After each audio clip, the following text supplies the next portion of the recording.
Assalamualaikum warahmatullahi wabarakatuh dan salam sejahtera kepada semua penonton dan para hakim yang bijaksana serta ketiga-tiga ahli panel kita pada malam ini yang penuh bergaya dan nampak handsome dan nampak bersemangat untuk melontarkan segala ilmunya tentang tajuk kita yang akan kita bincangkan, iaitu Al-Quran, Sains dan As-Sunnah, Teras Transformasi Ummah.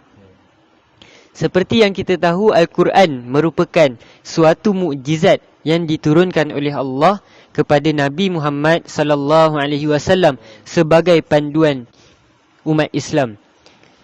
Yang kedua adalah As-Sunnah. As-Sunnah iaitu As-Sunnah merupakan segala perbuatan yang dilakukan oleh Rasulullah sepanjang beliau hidup yang dapat menjadi pedoman kepada umat Islam. Yang ketiga adalah sains, iaitu merupakan suatu kajian iaitu atau ilmu yang dikaji oleh para manusia. Tanpa melengahkan masa, marilah kita melihat soalan pertama yang akan saya lemparkan kepada saudara Razin. Sebelum itu saya terlupa minta maaf. Sebelum itu saya perkenalkan saudara pertama kita, saudara Razin, ahli panel kita yang pertama. Ahli panel kita yang kedua, saudara Haziq. Dan ahli panel kita yang ketiga, saudara Irfan. Kembali kepada soalan yang saya akan lemparkan, iaitu huraikan serba sedikit tentang Al-Quran dan As-Sunnah itu sendiri yang menjadi teras utama umat Islam. Dipersilakan. Alhamdulillah. Terima kasih kepada saudara pengerusi majlis. Jadi tajuk kita pada malam ini agak besar skop dia. Jadi mahu tak mahu saya akan berkongsi pandangan saya tentang apa yang saya faham sebagai seorang manusia ni. Jadi soalan yang dilontarkan kepada saya adalah huraikan sedikit tentang Al-Quran dan As-Sunnah, yang ini sebagai teras kepada umat Islam pada zaman sekarang. Baiklah, seperti yang saudara pengerusi kita cakap tadi, Al-Quran itu sendiri bermaksud Alkitab, iaitu Alkitab yang bermukjizat yang diturunkan oleh Allah Subhanahu Wa Taala kepada baginda Muhammad sallallahu alaihi wasallam sebagai rujukan kepada sekalian makhluk, bukan sekadar manusia, sekalian makhluk termasuk jin, haiwan, tumbuh-tumbuhan, seluruh alam. Kenapa? Kerana kita tahu sedikit bahawa Al-Quran ini terkandung setiap perkara-perkara yang saintifik, perkara-perkara yang telah berlalu sejarah, perkara yang sedang berlaku dan juga perkara yang akan berlaku. Jadi inilah yang menariknya tentang Alkitab, iaitu kalam Allah yang Allah turunkan kepada kita untuk seluruh makhluk. Jadi apa yang kita perlu buat dengan Al-Quran ini? Jadi kita sebagai umat Islam ataupun seorang insan yang bernama manusia wajib untuk mempelajari setiap isi yang ada dalam kalam ini. Sebab apa? Kerana kalam-kalam Allah ini terungkai pelbagai misteri yang perlu kita kaji dan kaji. Maka kita akan digelarkan sebagai ulul albab, iaitu orang yang mengkaji dan dalam masa sama kita kaitkan dengan perkara rohani dan berkaitan dengan Allah sebagai Tuhan kita yang esa. Jadi, macam mana kita nak belajar Al-Quran ini? Kita nak belajar Al-Quran ini hanya baca semata-mata ataupun kita hanya tafsir secara orang kata membuta tuli? Jawapan dia adalah tidak. Jadi, itulah jawapan saya untuk soalan ini. Kerana ada kaitan dengan As-Sunnah. As-Sunnah itu bermaksud apa? Bermaksud segala perbuatan Nabi, perilaku dan tindak tanduk Nabi sejak baginda lahir sehinggalah baginda wafat. Tapi itu bermaksud As-Sunnah. Tetapi bagi pula dengan Al-Hadis. Al-Hadis itu adalah sebahagian daripada As-Sunnah. Kerana Al-Hadis ini bermaksud ia hampir sama dengan maksud As-Sunnah, tapi Al-Hadis ni dia lebih kecil skop dia, iaitu segala perbuatan, pelakuan, takrir dan tindak tanduk Nabi sejak baginda diwahyukan menjadi Rasul sehinggalah baginda wafat. Jadi para ulama kita terdahulu sehingga sekarang menjadikan Al-Hadis ini sebagai rujukan untuk menafsirkan setiap bait-bait kalamullah ini untuk mengkaji apa yang sebenarnya Allah, iaitu Tuhan kita, ingin sampaikan kepada kita sebagai makhluk. Sedangkan Tuhan kita berkata, iaitu Allah berkata, Al-Quran ini adalah sebagai panduan untuk seluruh alam, bukan hanya umat Islam. Jadi soalan ini dia menjurus kepada teras umat Islam semata-mata. Tapi apa yang saya nak cakap ini lebih lagi, kerana Al-Quran ini telah dibuktikan oleh sejak kita tahu bahawa tamadun Islam yang megah dulu telah terbukti bahawa Al-Quran ini sebagai satu titik permulaan untuk menghasilkan satu ilmu yang pelbagai.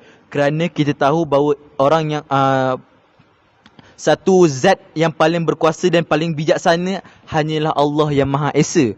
Jadi daripada zat yang Maha Esa inilah Allah turunkan melalui sebuah kitab yang Allah turunkan secara berperingkat itu, yang perlu kita kaji dan kaji. Maka sebelum saya tutup untuk persoalan pertama ini, saya ingin katakan kepada para penonton dan para hakim serta para panel kita serta pengerusi kita bahawa kita sebagai manusia, bukan umat Islam, manusia, An-Nas, wajib kita tuntut ilmu dalam apa jua ilmu. Sama ada ilmu itu berkata Al-Quran ataupun segala ilmu yang kita rasa benda itu boleh dipelajari, kita boleh menuntut ilmu itu.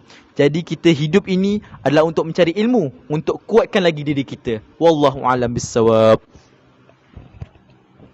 Terima kasih kepada saudara Razin, sangat bersemangat menjelaskan segala ilmunya, iaitu kita tahu bahawa betapa wajibnya kita menuntut ilmu, dan juga terdapat bezanya antara hadis dan as-sunnah. Seterusnya, soalan yang ingin saya lemparkan kepada saudara Haziq, iaitu masyarakat kini sering memisahkan antara Al-Quran dan sains. Minta tuan untuk menjelaskan lagi topik ini dengan lebih mendalam agar penonton kita dapat lebih faham tentang topik ini. Bismillahirrahmanirrahim. Assalamualaikum warahmatullahi wabarakatuh. Terima kasih kepada saudara moderator kita pada hari ini. Sungguh bersemangat beliau pada hari ini ya. Bersemangat betul. Dan panel pertama juga bersemangat. Dan saya nampak panel ketiga, insya-Allah saya nampak sangat bersemangat lah. Barangkali mereka semua dah makan, baru pemakan kan orang kata kan, baru pemakan kan. Jadi insya-Allah lah. Saya pun tak makan lagi, saya rasa lapar lagi ni. Tapi saya yakinlah atas kehendak Allah, mungkin dia nak saya makan dengan tuan moderator dan panel-panel kita pada hari ini. Okey, saya teruskan kepada soalan yang diajukan kepada saya sebentar tadi. Mengapa masyarakat kita pada zaman kini memisahkan antara Al-Quran dan juga sains? Baiklah, sebenarnya sains ini terkandung di dalam Al-Quran, kerana ada banyak bukti yang berkaitan dengannya. Dan kenapa masyarakat kita ni memisahkan antara Al-Quran dan sains? Ada beberapa faktor yang menyebabkan perkara tersebut berlaku. Dan antaranya adalah peredaran zaman, disebabkan oleh peredaran zaman. Yang ini jangka masa yang panjang antara zaman Nabi Muhammad SAW dengan zaman kita umat akhir zaman. Kita berada sangat jauh daripada setelah kewafatan Rasulullah SAW, dan disebabkan itulah berlakunya pelbagai orang kata ideologi, peristiwa yang menyebabkan pemikiran masyarakat kita ni berubah, yang mengatakan bahawa Al-Quran dan sains adalah perkara yang berbeza. Tapi sebenarnya sains ini terdapat di dalam Al-Quran.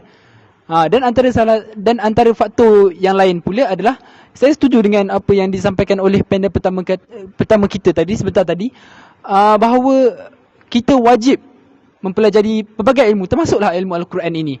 Sebab kalau kita tak tahu tentang ilmu Al-Quran ini, maka kita tak tahu bahawa sebenarnya sains itu terkait dengan Al-Quran. Sains itu berada di dalam Al-Quran. Jadi saya rasa itu je daripada saya.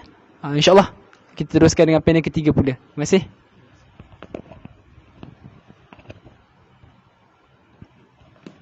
Terima kasih kepada ahli panel kita yang kedua, saudara Haziq. Beliau telah menjelaskan bahawa sains itu sendiri ada dalam Al-Quran, dan antara faktornya adalah kerana peredaran zaman dan kurangnya ilmu pengetahuan. Jadi seterusnya soalan yang ingin saya lemparkan kepada saudara Irfan, iaitu bagaimana hadis dapat membantu dalam membangunkan lagi ilmu sains kita pada hari ini. InsyaAllah.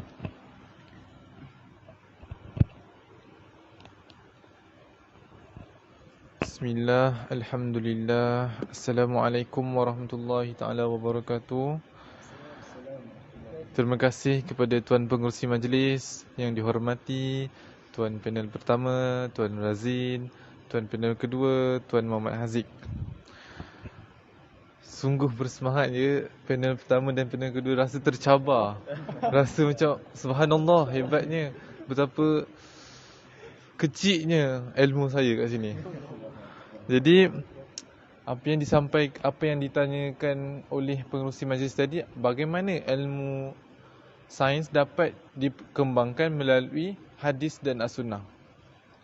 Sebelum tu kita kena tahu apa maksud hadis dari segi Islam. Hadis bermaksud segala perbuatan, percakapan dan segala pengakuan tindak tanduk daripada Rasulullah sallallahu alaihi wasallam. Jadi apa benda yang Rasulullah buat itu adalah hadis. Itu adalah as-sunnah. As-sunnah atau hadis adalah sumber rujukan Islam yang kedua selain daripada Al-Quran. Jadi kalau kita tak faham hadis, kita tak boleh nak faham Al-Quran. Begitu juga kalau kita tak faham Al-Quran, kita juga tak boleh faham hadis. Jadi kita kena ambil dua-dua.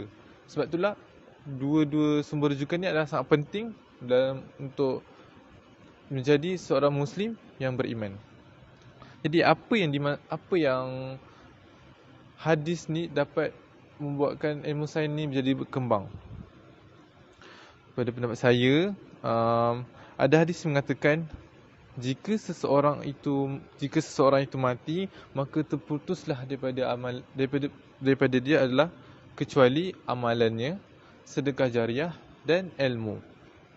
Jadi kita kena anggap hadis ni adalah ilmu dan sains itu adalah ilmu. Jadi kita sampaikan ilmu kebaikan, maka sehingga mati kita akan dapat aliran pahala dia. Jika kita sampaikan ilmu yang kurang baik, ilmu syirik, ilmu yang boleh menjauhkan kita daripada Allah, maka dosa kita akan berterusan. Jadi saya nak bagi contoh kat sini adalah fungsi wudu. Wudu yang saya kata kat sini adalah dia merangsang otak. Bila otak kita dirangsang, kita akan lebih berfikiran tinggi, berfikiran waras. Bila fresh, orang Jawa kata waras. Jadi bila kita berwuduk sebelum tidur, bila kita wuduk setiap masa, bila kita wuduk selepas mandi, kalau kita panas kita berwuduk, membuatkan kita jadi fresh. Sebab kajian sains mengatakan bahawa di dalam ada organ pada otak kita ni yang bila kita tak terdedah kepada air, bila kita tak terdedah kepada benda-benda yang sejuk, membuatkan kita jadi keseimbangan otak tu tidak berada dalam keadaan optimum. Jadi bila kita berwuduk ni, kita boleh seimbangkan otak, kita boleh jadi fresh. So kita boleh berfikir. So dalam masa sama, kita boleh mengembangkan ilmu, kita boleh bantu orang lain, boleh bantu jiran sebelah, boleh bantu kawan-kawan. Jadi dari situ saya rasa hadis ni dapat mengembangkan lagi ilmu sains. Sekian, terima kasih.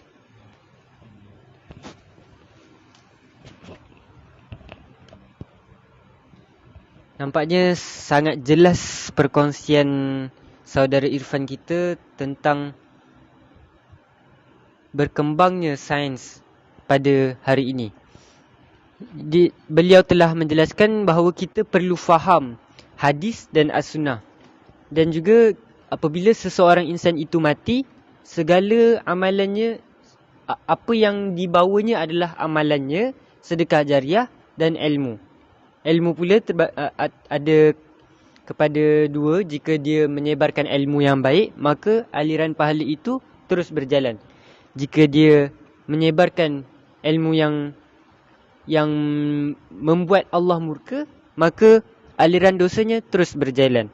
Dan juga beliau juga telah menerangkan tentang wuduk, bahawa apabila seseorang itu mengambil wuduk, akan merangsang otaknya menjadi lebih fresh dan dapat juga seimbangkan otaknya. Jadi saya ingin sambung kembali kepada ahli panel kita yang pertama, Saudara Razin. Saya ingin bertanyakan, mengapakah sumber tamadun Islam berdasarkan Al-Quran, As-Sunnah dan sains supaya mereka berkembang maju? Dipersilakan. Alhamdulillah. Terima kasih sekali lagi kepada saudara pengurusi majlis. Jadi dalam saya melihat para panel kedua, ketiga, jadi saya cerap sikit-sikit ilmu mereka tu untuk saya kongsikan lagi lah dalam bahagian saya ini. Iaitu soalan saya adalah mengapakah sumber tamadun Islam berdasarkan Al-Quran, As-Sunnah dan sains supaya mereka berkembang maju? Jadi sebelum saya menjawab soalan ini, saya ingin sampaikan kepada para penonton dan para panel hakim bahawasanya kita sebagai umat manusia lah, memang kita sebagai umat manusia, saya katakan tadi adalah wajib menuntut ilmu. Daripada ilmu tu, saya nak masuk ni ke poin saya, iaitu bila kita menuntut ilmu, kita tidak tahu sama ada waktu itu kita hanya perlu tak ilmu tu. Sedangkan bila kita sentiasa belajar, ada kalanya ilmu itu akan berguna pada ketika kita rasa terdesak. Jadi inilah saya ingin katakan bahawa kewajipan sebagai seorang manusia, seorang insan untuk menuntut ilmu, kerana kita tidak tahu bila mana kita ditimpa musibah, bala, bencana, dan juga kemungkinan kita tahu bahawa tanda-tanda akhir zaman adalah hilangnya para ulama'. Jadi disebabkan ini kita perlu menuntut ilmu untuk mengambil ilmu-ilmu yang mereka ada ini sebelum mereka ditarik, sebelum mereka kembali kepada Allah Subhanahu Wa Taala. Jadi patutnya kita campakkan dalam hati kita ini satu perasaan bahawa akulah yang kena mencari ilmu ini untuk berkongsi, untuk sebarluaskan lagi ilmu Allah ini, supaya orang kata umat manusia ini tidak lagi orang kata jahil, kembali kepada zaman jahiliah, sebagaimana zaman-zaman terdahulu yang membunuh sama mereka tanpa rasa kasih sayang. Jadi pentingnya ilmu ini. Jadi apa yang saya nak kaitkan dengan tamadun Islam ini, tamadun Islam itu wujud. Kita tahu bahawa tamadun itu wujud disebabkan kita tahu bahawa tamadun itu wujud disebabkan oleh akal fikiran yang sangat berkembang maju. Kita tahu bahawa otak mereka yang sangat sentiasa memikirkan setiap masalah ada penyelesaian. Jadi begitulah kita sebagai penuntut ilmu, kita kena cari, rungkaikan lagi. Sebab itu saya kata Al-Quran ini perlulah kita pelajari dengan apa? Dengan hadis Nabi Muhammad sallallahu alaihi wasallam. Kerana setiap kata-kata bait kalam daripada Allah, sama ada daripada Rasulullah, juga hakikatnya daripada Allah, kita haruslah telan sebiji bait kata itu untuk kita sampaikan, untuk kita orang kata tabligh, sampaikan kepada setiap manusia. Jadi apa yang saya cakapkan ini, macam mana berkembang majunya tamadun Islam itu, tamadun waktu kerajaan Andalusia, kerajaan Abbasiyah, kerajaan Umayyah, kerajaan Turki Uthmaniyah, yang mana mereka menghasilkan berjuta-juta peralatan peperangan, macam-macam jenis perabot-perabot yang sangat berkualiti, macam mana mereka lahirkan ilmu falak, ilmu matematik, ilmu mantik, ilmu perubatan dan pelbagai lagi. Jadi hakikatnya semua yang mereka pelajari itu ada dalam Al-Quran. Untuk pengetahuan semua, ilmu embryologi sendiri ada dalam Al-Quran, dalam surah Yasin, yang menceritakan daripada tercantumnya ovum dan sperma sewaktu persetubuhan itu, sehinggalah terjadinya fetus dan lahirnya seorang manusia yang dinamakan sebagai fetus. Jadi Al-Quran ini dah turun sejak pada 600 Masihi yang lalu. Tapi kita sekarang dah tahun 2021 Masihi. Seabad yang lalu. Tetapi kita baru tahu bahawa selama ini sains adalah sebahagian dengan Al-Quran. Kita sering kali dengar bahawa perkataan sains Islam dan sains Islam. Sedangkan perkataan itu adalah salah sama sekali. Kerana sains itu adalah subset. Tahu subset? Subset itu adalah sebahagian daripada Al-Quran. Kerana apa? Kerana daripada Al-Quran inilah sains itu terhasil. Daripada ilmu Allah lah sains itu terhasil. Kerana apa? Allah kata, dan Nabi Muhammad juga berkata bahawa Al-Quran ini adalah pengumpulan daripada kitab-kitab terdahulu sejak Nabi Adam AS, suhuf-suhuf baginda, sehinggalah zaman kitab terakhir dikumpulkan dalam Al-Quran ini.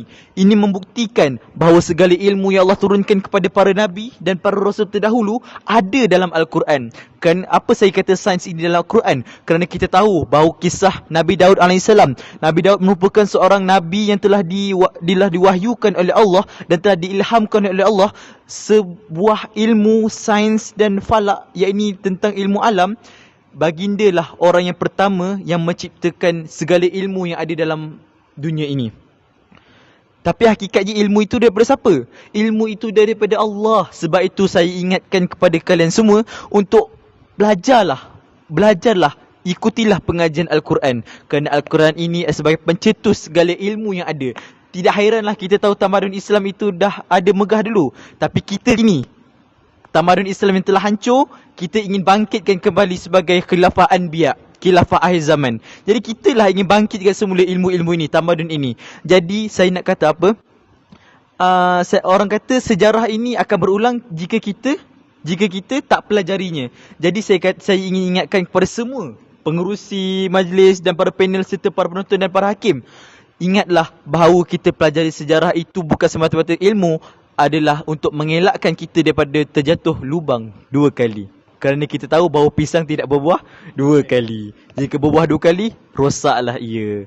Jadi ingatlah, saya ingin tekankan bahawa sejarah ini kita boleh belajar dalam mana-mana kitab. Kitab Hindu, kitab Buddha, kitab Majusi, kitab Ibrani, semua sekalipun pastinya akan ada tentang Islam. Kerana Islam itu adalah satu-satunya agama sejak Nabi Adam AS. Kitab-kitab yang Allah turunkan kepada para Nabi dan para Anbiya itu, Allah dah turunkan Islam itu sendiri. Kerana Islam bermaksud agama yang menyembah Allah yang Esa, Allah yang satu. Itulah yang diajarkan oleh para Nabi dan para Rasul yang dahulu. Jadi kita nak katakan bahawa apa? Para pengkaji pernah menyatakan bahawa setiap agama yang ada kitab-kitab itu, sesungguhnya kitab-kitab yang ada pada agama mereka itu adalah olahan, diubah suai, orang kata telah dicacah merbahkan oleh orang-orang yang mengkhianati agama para anbiya dan para rasul terdahulu. Jadi sebelum saya menutup persoalan ini, saya ingin simpulkan bahawasanya setiap satu kejayaan itu bermula daripada hati kita, iaitu hati kita terikat dengan Allah. Maka kita akan bersama dengan para manusia semua akan bersatu. Kerana kita ulang kembali perkataan hablum minallah, hablum minannas. Kita jaga hubungan kita dengan Allah melalui Al-Quran, melalui As-Sunnah. Kita ada rukun Islam 5, kita ada rukun iman yang 6. Kita berpegang pada semua ini, maka kita akan dapat segala kejayaan yang ada dalam muka bumi ini. Wallahu a'lam bissawab. Itulah daripada saya. Alhamdulillah. Penjelasan yang sangat hebat tentang bagaimana tamadun Islam dapat berkembang maju. Seperti yang telah dijelaskan oleh saudara Razin bahawa tamadun Islam, macam mana tamadun Islam orang-orang dulu dapat mengembangkan ilmu sains dia. Walaupun pada zaman dulu tiada mesin-mesin untuk membina alatan peralatan, tapi alatan peperangan yang mereka cipta tu dapat berfungsi dengan baik. Jadi seterusnya saya ingin bertanyakan, berikan beberapa bukti yang mana ilmu saintifik mempunyai kaitan dengan Islam serta diperakui oleh para saintis, kepada saudara Haziq, ahli panel kita yang kedua. Bismillahirrahmanirrahim. Terima kasih sekali lagi saya ucapkan kepada saudara moderator kita. Terpegun saya melihat panel pertama kita sebentar tadi. Banyak betul ilmu yang dia curahkan, diberikan kepada kita semua pada malam ini. Okey. InsyaAllah saya teruskan dengan dengan soalan yang diajukan kepada saya sebentar tadi, iaitu bukti bahawa sains itu terkandung di dalam Al-Quran. Okey, kalau nak bagi pasal bukti ni terlalu banyak bukti. Tak cukup masa kalau nak cerita pasal bukti-bukti ni. Banyak sangat. Jadi izinkan saya berikan hanya sekadar 2 bukti sahaja. Okey, bukti yang pertama adalah semua makhluk yang Allah ciptakan ini adalah berpasang-pasangan. Dan ini disebut di dalam Al-Quran, di dalam surah Yasin ayat ke-36. Yang ini maksudnya, Maha suci Tuhan yang telah menciptakan makhluk-makhluk semuanya berpasangan, sama ada dari yang ditumbuhkan oleh bumi, atau dari diri mereka, ataupun dari apa yang mereka tidak mengetahui. Surahul Azim. Okey, ini membuktikan bahawa perkara ni, ayat ni datangnya 632 Masihi sebelum kita sekarang ni. Jadi maksudnya benda tu dah lama. Masa tu pun saya yakin para saintis pun tak tahu tentang perkara tersebut. Jadi bila orang kata kita mengkaji sebenarnya Al-Quran ini sebenarnya memang terkandung sains di dalamnya. Okey, itu adalah contoh yang pertama. Contoh yang kedua pula adalah sekejap ya. Mana tadi? Allah Akbar. Okey, contoh yang kedua pula adalah planet-planet dan isi langit bergerak mengikut orbit. Ini telah terbukti disebutkan di dalam Al-Quran, di dalam surah Az-Zariyat ayat ke-7. Maksudnya demi langit yang mempunyai jalan-jalan, iaitu yang berbagai bentuk keadaannya. Maksudnya ada orbit. Maksudnya perkara-perkara yang berlaku di dalam dunia ini ada, orang kata, atas kehendak Allah. Allah dah tentukan mana pergerakan mereka, macam planet bumi bergerak mengikut apa, putaran macam mana. Jadi ini semua telah disebut di dalam Al-Quran, dan ianya teori ini juga telah dirungkai oleh seorang saintis yang bernama Johannes Kepler pada 1621 Masihi. Iaitu 989 tahun selepas Rasulullah sallallahu alaihi wasallam wafat. Sebab apa saya katakan begitu? Sebab jaraknya adalah jauh. Maksudnya saintis ni tak tahu pun tentang tu, tapi dia tahu 989 tahun selepas itu. Maksudnya Al-Quran ni memang, orang kata sains memang terkandung lah di dalam Al-Quran. Jadi itu saja kot daripada saya. Sekian. Terima kasih.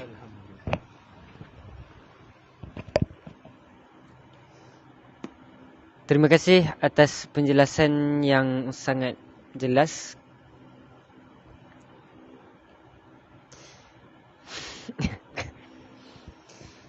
Okey, seterusnya saya ingin bertanyakan soalan yang terakhir kepada ahli panel kita yang ketiga, saudara Irfan, tentang huraikan hadis yang dapat menerangkan tentang ilmu sains pada masa kini dan simpulkan topik yang tuan telah perjelaskan.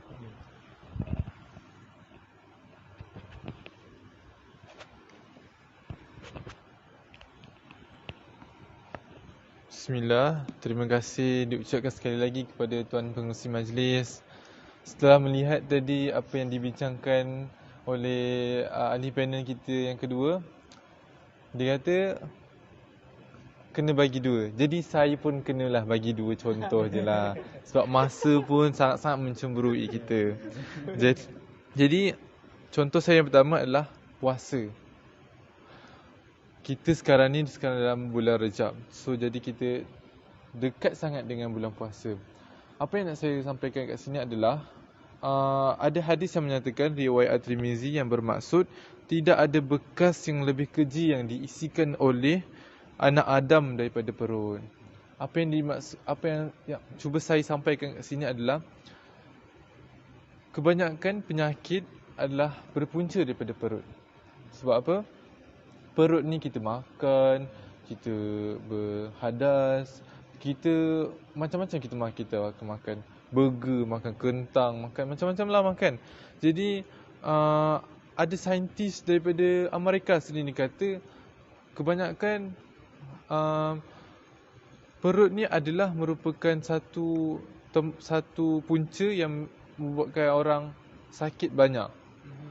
Dan berpuasa dapat mengurangkan daripada dapat penyakit yang lebih teruk. Selain itu, berpuasa juga ajaibnya boleh membantu untuk mengurangkan kanser. Subhanallah. Kanser itu adalah penyakit yang sangat-sangat berbahaya, yang sangat-sangat kita mohon jauhkanlah. Jadi bila kita dengan berpuasa ni, subhanallah, kita dapat mengurangkan, kita dapat menjauhkan diri daripada penyakit kanser. Jadi bergerak kepada contoh saya yang kedua, kita pernah terfikir tak kita dengan kencing kita boleh sihat? Pernah tak terfikir? Tak pernah kan? Saya tak pernah fikirlah. Sebab ada satu kajian ni, ada satu hadis, saya tak ingat pula hadis dia, tapi dia mengatakan bahawa kencing unta ini adalah satu penawar. Subhanallah, sangat subhanallah. Kencing unta. Ada satu kajian mengatakan bahawa air kencing unta mengandungi zat alami yang boleh membasmi sel berbahaya. Sama juga dengan berpuasa tadi, boleh mengurangkan kanser. Begitu juga dengan kencing unta. Kencing unta ni boleh mengurangkan kanser, boleh menjauhkan kita daripada kanser. Maksudnya bukanlah kencing itu kita ni, maksudnya bahan-bahan kita ambil daripada kencing itulah sebagai perubatan. Betul. Maksudnya daripada kencing unta juga boleh kita dapat kurangkan daripada kanser. Sebab ada waktu kejadian nuklear di Jepun, saintis Jepun telah membuat analisis, membuat eksperimen tentang kencing unta ni kepada mereka-mereka yang telah cedera, dan dibuktikan penawar untuk segala dia punya penyakit dan segala dia punya Penyakit yang disebabkan oleh bom nuklear sendiri. Betul. Itulah. Sampai saya susah nak cakap sebab terlalu banyak terlalu impress. Orang Jawa kata impress. Jadi apa yang saya simpulkan kat sini adalah hadis ni, kita tahu hadis dan sains ni sangat berkait rapat, dan betul lah apa yang kata tuan panel pertama dan kedua, sains juga dalam hadis, sains juga dalam Al-Quran. Jadi dua-dua ni adalah penting untuk umat Islam supaya sebagai panduan untuk di masa akan datang. Jadi sebelum saya berundur diri, saya ingin membacakan pantun dalam bahasa Jawa untuk penonton-penonton dan juga ahli-ahli panel. Minyak zaitun lumuri ikan, ikan lezat kerana dipindang. Pantun ini aku berikan untuk kekasihku yang ku sayang. Masya Allah. Sekian, wabillahi taufiq wal hidayah. Assalamualaikum. Okey, sebelum saya paskan kepada moderator kita, saya ingin konklusi sedikit sekali kecil, iaitu saya kongsikan apa yang tajuk kita, iaitu Al-Quran, As-Sunnah dan Sains sebagai teras transformasi ummah ini. Saya ingin kongsikan sedikit, iaitu pada umat terdahulu, bagaimana kegemilangan Islam itu sendiri, apakah mereka punya tujuan, peringkat-peringkat kehidupan mereka, iaitu apa yang mereka tetapkan. Yang pertama adalah konsep metafizik. Apa itu metafizik? Metafizik tu adalah selain benda yang fizikal, benda yang gaib, iaitu lebih kepada ilmu ketuhanan, ibadah, interaksi kita kepada Tuhan. Jadi mereka letakkan metafizik ini sebagai satu tempat yang di atas sekali sebagai dalam tujuan hidup mereka. Yang kedua adalah ilmu sains, iaitu sains tabi'i. Mereka baru nak kaitkan dengan kajian-kajian. Selepas Tuhan tadi, mereka lebih kepada kajian-kajian, lebih kepada pembangunan, dan akhirnya kepada ilmu-ilmu akademik yang kita pelajari sekarang. Dan akhir sekali, mereka letakkan di bawah sekali adalah teknologi. Nampak tak bagaimana Islam itu berkembang maju bukanlah disebabkan pembangunan, tapi disebabkan berdasarkan mati itu, tapi disebabkan oleh pembangunan dalaman rohani kita kepada Allah Subhanahu Wa Taala. Tetapi zaman kini terbalik, kita letakkan teknologi dan sains di atas sebagai pandangan utama kita, menyebabkan runtuhnya akhlak kita pada zaman ini. Maka hilanglah ketamadunan kita. Yang kita sebut sebagai tamadun itu sekarang tidak ada lagi kerana kita letakkan teknologi sebagai titik utama kita. Jadi itulah perkongsian saya. Barakallahu fikum. Alhamdulillah, kita telah pun sampai ke penghujung. Begitu bersemangat, semua ketiga-tiga ahli panel kita telah menjelaskan segala persoalan yang bermain di minda. Jadi kita sebagai pengakhirannya, kita buat satu kesimpulan lah bahawa sains, Al-Quran dan As-Sunnah ada kaitan antara satu sama lain. Jadi kita perlulah menuntut ilmu, ketiga-tiga ilmu itu, agar kita dapat membezakan antara satu sama lain. Jadi sekian itu saja daripada kami. Sekian, terima kasih. Assalamualaikum warahmatullahi wabarakatuh. Alhamdulillah.